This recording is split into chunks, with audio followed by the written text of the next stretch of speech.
Effectivement, d'abord, c'est suite à une de nos correspondances qu'on avait adressée à Madame la ministre du Commerce pour demander l'audit et la renégociation du protocole. Vous savez que ce protocole était vraiment caduc parce qu'on avait fixé des prix ici qui n'ont jamais été respectés et aussi compte tenu de la conjoncture internationale, les consommateurs vraiment étaient victimes des prix exagérés du riz, des sucres, de l'oignon et beaucoup d'autres produits.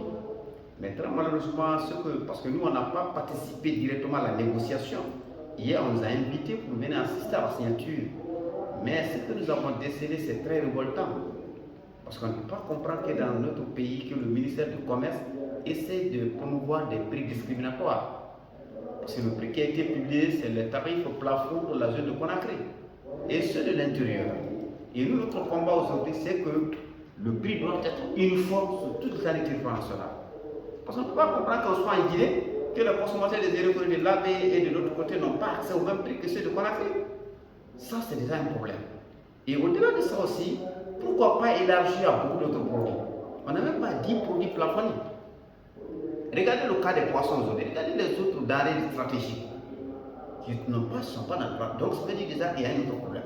Et si je vous avoue que la perte que l'État enregistre dans ça, ça devient un problème. Prenez le cas du sucre. L'État, à travers le cordon douanier, par tonne métrique ici, l'État enlève 200 dollars. Prenez le riz, 100 dollars. Et imaginez-vous tous ces efforts-là, que ces efforts-là ne se retrouvent pas dans l'assiette du consommateur guinéen. Parce que la façon dont les prix-là sont plafonnés, nous venons de faire le constat dans les différents marchés, dans les boutiques, ce n'est pas les détails n'arrivent pas à respecter cela. Parce qu'il n'y a pas eu un travail sérieux. Nous, on a demandé qu'on retravaille sur la structure des prix. Parce que lorsque vous prenez le prix d'un bien, il y a 4 éléments essentiels. Il y a le prix de base, il y a la marge de distribution, il y a la marge de commerce et il y a les impôts et taxes. Aujourd'hui, on doit travailler sur la marge de distribution. C'est ça qui va nous permettre de savoir qui est importateur, grossiste, qui est distributeur, qui est détaillant. C'est-à-dire que quand vous prenez, on doit clarifier le rôle des distributeurs, ceux qui font le commercial. Si tu es importateur, c'est toi qui importes. C'est toi qui es distributeur, c'est toi qui es commerçant, il faut qu'on voit comment la masse est structurée. Prenez aujourd'hui le Grand Conakry. Quand vous prenez aujourd'hui même les transcommunes, vous allez voir qu'il n'y a pas des grossistes où les détaillants peuvent venir prendre dans ces communes-là directement pour aller dans les quartiers. Et si tel n'est pas fait, si tout le monde doit avoir vers un seul point, imaginez aujourd'hui celui qui a Kountia, celui qui a Koya qui doit venir tout le temps prendre la même marchandise à Madina ou en ville, ça devient un problème.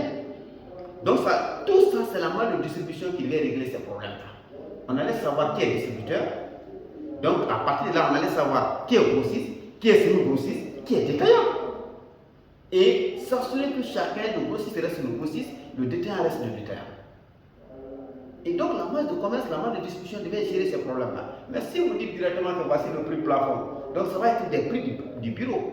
C'est pourquoi dès la semaine prochaine, nous allons encore écrire à Madame la ministre pour qu'on essaie de retravailler sur la structure des prix. Qu'on essaie de reprendre les calculs pour que le prix qui va sortir, que ce soit un prix uniforme sur toute la territoire nationale. Et il y a d'autres biens de large consommation qui doivent intégrer.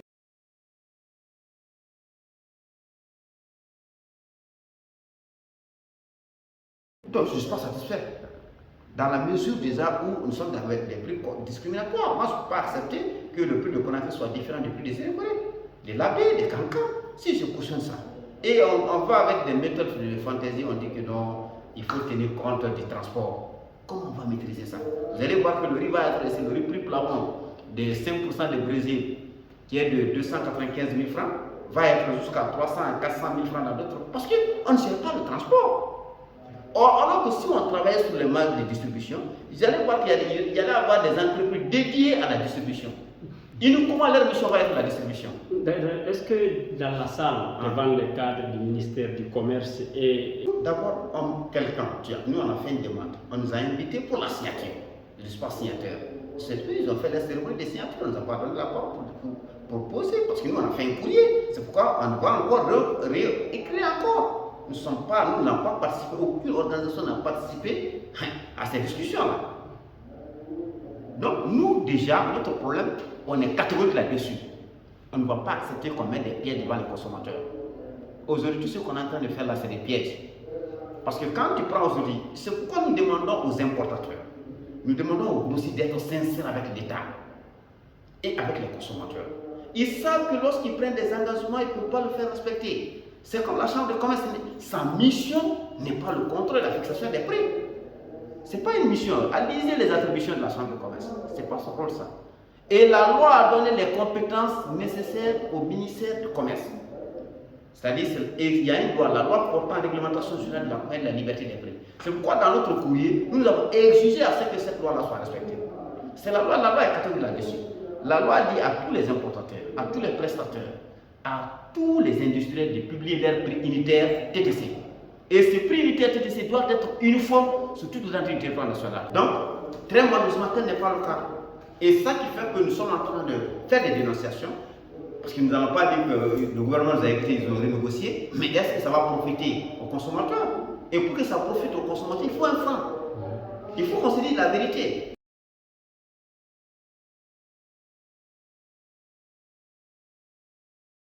Mais ils n'ont pas fait avec gaieté de cœur. Il a fallu une réclamation. Vous avez dit le courrier, nous avons demandé l'audit de la renégociation. Et aujourd'hui, ce protocole même, ils sont en train de noyer. Ce n'est pas pour le mois de Ramadan. Je suis désolé. C'est un protocole qui a une durée de 6 mois en principe. Il faut le dire. Donc ce n'est pas fait pour le mois de Carême, ni pour le mois de Ramadan. C'est un protocole qui plafonne le prix pour une période. Et ça permet aux importateurs d'avoir des avantages de l'État en termes de fiscalité. Donc, quand on va dire mois de Carême, ça veut dire qu'après le mois de Carême, le prix va augmenter. Et qui est une information biaisée. C'est un protocole qui a une validité de 6 mois. Et qui on doit repasser à la renégociation, voir à chaque niveau quels sont les amendements nécessaires.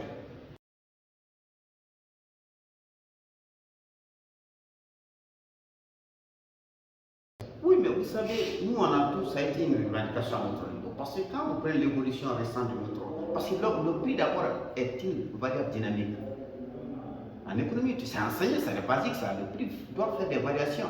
Soit vous montez en compte, parce qu'il y a des déterminants économiques que vous ne gérez pas. Ça peut être au niveau international, ça peut être même, il y a d'autres facteurs qui peuvent venir. Mais chez nous, quand ça commence, ça ne descend pas. S'il a fait une pression, parce que le ministère du Commerce, vous pouvez aller sur leur page, il a fait une première réunion avec la Chambre, donc on vous demande de faire la stabilité des prix, la disponibilité. Ils avaient fini de donner des rapports. Mais quand nous avons fait le courrier, et grâce à votre attribution et à votre rapport, parce que la presse a relayé, et les gens ont vu directement, parce qu'on a comparé le prix à l'international. Directement, il y a une pression extérieure qui est venue sur le ministère.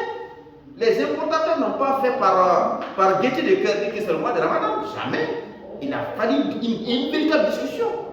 Certains ne voulaient pas baisser.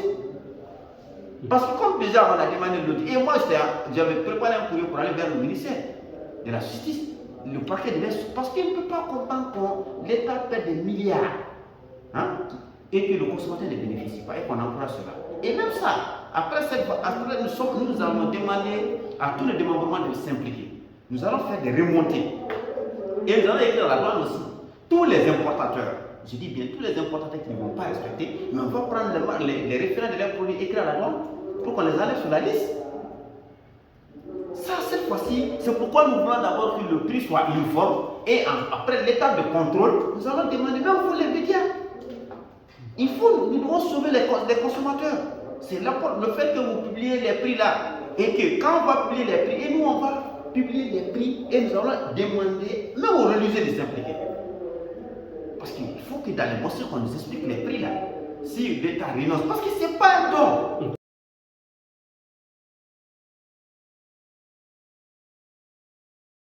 Nous, on n'est pas prêt à aller d'abord dans la sensibilisation si c'est préalable là. C'est-à-dire que le prix n'est pas uniforme sur l'état du territoire national. Si on vient ici, on fait, les consommateurs de Conakry sont à l'aise, les intérêts sont en bas. Déjà qu'on a fait un premier courrier, on a obtenu la renégociation, n'est-ce pas? L'étape suivante, c'est quoi? Nous allons écrire encore au ministère du Commerce pour lui dire que ce que vous avez fait ne sont pas d'accord. Et nous voulons ça. Parce que aussi, tu sais, le recours administratif, c'est par étape. Si le ministère n'accepte pas nos demandes, nous allons interpeller le gouvernement à travers le Premier ministre et les institutions républicaines. Parce que l'argent là, c'est l'argent du contribuable. Aujourd'hui, il y a beaucoup de coins, ils n'ont pas de route, n'ont pas d'école, n'ont pas d'enseignants. On ne peut pas, aujourd'hui, on ne peut pas laisser un petit groupe s'enrichir de façon insolente quand même. Parce que si on laisse ces montants comme ça ne va. Le gain c'est quoi? Il y a des intermédiaires qui ne font que s'enrichir. Et le pouvoir d'achat du consommateur et l'État en train de faire semblant. Et maintenant, les gars aussi, pour trouver plaisir, j'accompagne le pouvoir. On n'accompagne pas le pouvoir par les mots.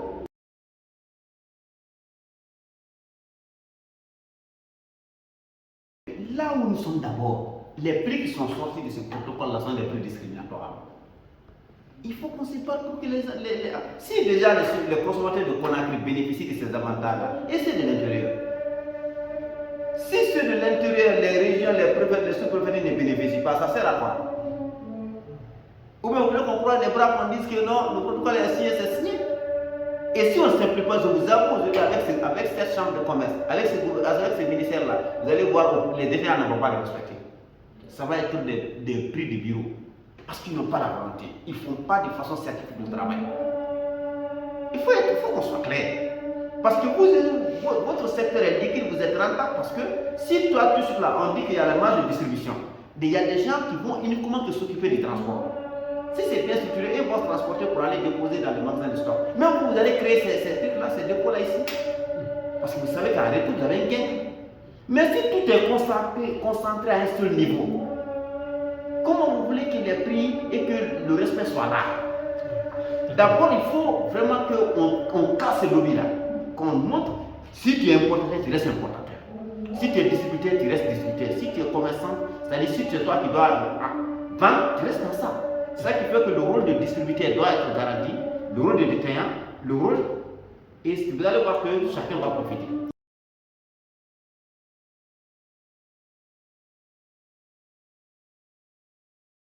Si la chambre de commerce ne peut défendre que ses intérêts, l'intérêt de ses membres, si la chambre de commerce sait qu'aller prendre des engagements, ses membres vont être heureux, mais il va le faire. C'est à nous aussi de contrer cela.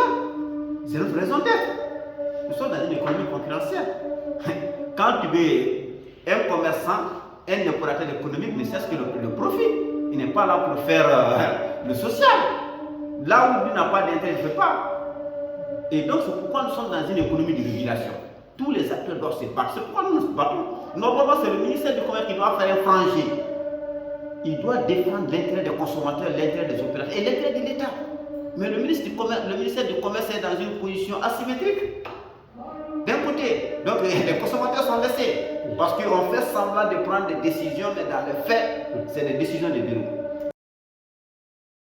Mon dernier message, c'est de demander à tous les consommateurs de se rassembler, de se regrouper et de se mobiliser pour que vraiment nous puissions aller vers la vraie diminution des prix et qui va se retrouver dans l'assiette des consommateurs. Et cela passe aussi par l'application de la loi. Et nous invitons, nous prions tout le monde de s'impliquer. Vous les structures, vous les médias, parce que ce que nous faisons là, ce n'est pas pour nous seulement, nous faisons ça pour tous les consommateurs. Et tout le monde est consommateur.